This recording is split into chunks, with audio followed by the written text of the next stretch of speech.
শুক্রবার পূর্ব লন্ডনের স্টিফোর্ড সেন্টারের উদ্যোগে সেন্টারের হলরুমে এক বার্ষিক সাধারণ সভা অনুষ্ঠিত হয়েছে।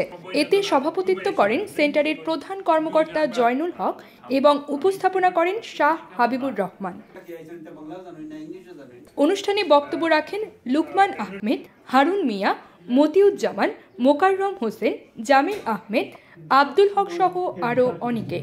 বক্তারা বলেন, স্টিফোর্ড সেন্টারটি বিগত ২৭ বছর যাবৎ কমিউনিটির সেবায় কাজ করে আসছে। এই সেন্টারটি সফল এবং দুর্দান্ত কেন্দ্র হিসেবে গড়ে তোলার জন্য সমস্ত সাহায্য এবং সহায়তার জন্য অতিথি এবং বাসিন্দাদের প্রতি কৃতজ্ঞ ছিলেন, যা স্থানীয় বাসিন্দাদের সুবিধা, উপদেশ এবং প্রশিক্ষণ এবং প্রাপ্তবয়স্ক ও শিশু শিক্ষার মতো বিভিন্ন কার্যক্রমে সহায়তা করে থাকে। সবশেষে উপস্থিত সবাইকে আপ্যায়নের পর বিশেষ দোয়ার মাধ্যমে অনুষ্ঠানের সমাপ্তি করা হয়। News desk, UKBD Times. ربنا بعد إذ هديتنا هب لنا من لدنك